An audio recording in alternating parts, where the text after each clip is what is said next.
Good evening, ladies and gentlemen. I'm your reporter, Marley Domsky, bringing breaking news to you on the Magoolik Statistical News Network. It all started in 1989, a case that took place in Central Park, the center of New York City, a case that attracted international notice and sparked discussions about justice, race, and structural problems with our legal system. A calm morning in Central Park on April 29, 1989, was quickly ruined by the horrifying discovery of a 28-year-old jogger, Tricia Mayeli, found the next morning, severely battered, sexually assaulted, and abandoned after a nightly jog around the park. It was impossible to comprehend the extent of the attack. Mayeli suffered a skull fracture, lost 75% of her blood, and spent 2 weeks in a coma among numerous other injuries. She endured horrific abuse, including being hit with a rock, restrained, and more. As the inquiry of who committed this crime progressed, attention shifted on the Central Park Five. They were a mix of Latino and Black young men, including Yusuf Salam, Antron McCrae, Kevin Richardson, Corey Wise, and Raymond Santana, who were charged with this horrible crime. Ed Koch, the mayor, called it the crime of the century, but amid the chaos, concerns about the trial's fairness surfaced.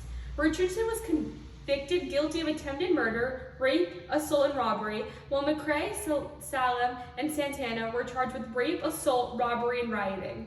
Corey Wise was convicted of sexual abuse and riot. Years went by, yet the truth was still evasive. Surprisingly, in 2002, convicted murderer and rapist Mateus Reyes admitted to assaulting Tricia Mayeli. His DNA matched items discovered at the location of the crime. The damage was already done. Even though the Central Park Five were cleared as a result of this discovery, these guys were incarcerated for a crime they did not commit for a period ranging from 6 to 13 years.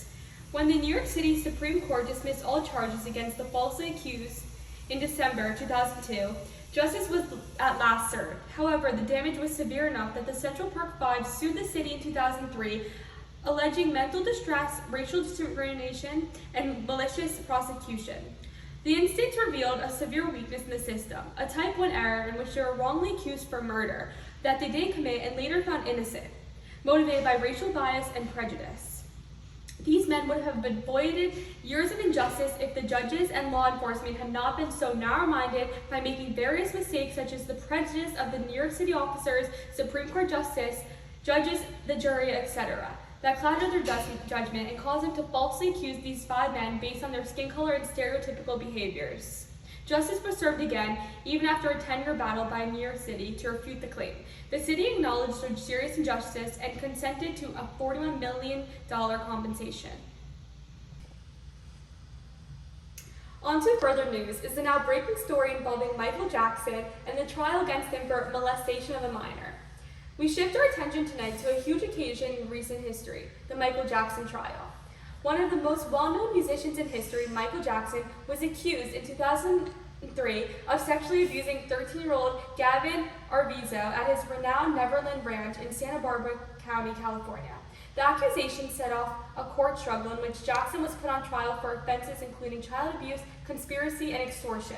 Jackson's defense team, on the other hand, angrily refuted the charges, claiming that Jackson was the victim of a malicious prosecution driven by money and other hidden agendas.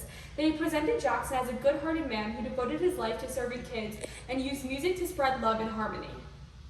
The trial concluded dramatically after months of rigorous investigation, and the jury returned a not guilty verdict on all accounts against Michael Jackson on June 13, 2005. Some contended that the trial exposed weaknesses in the justice system that let Jackson off the hook, such as concerns about the weight of celebrity, bias, and credibility. This is clearly a type 2 error, as Jackson was believed to be guilty and failed to be deemed innocent, so he was let off the hook and when there were actually evidence conspiring that idea that he was indeed guilty for molestation.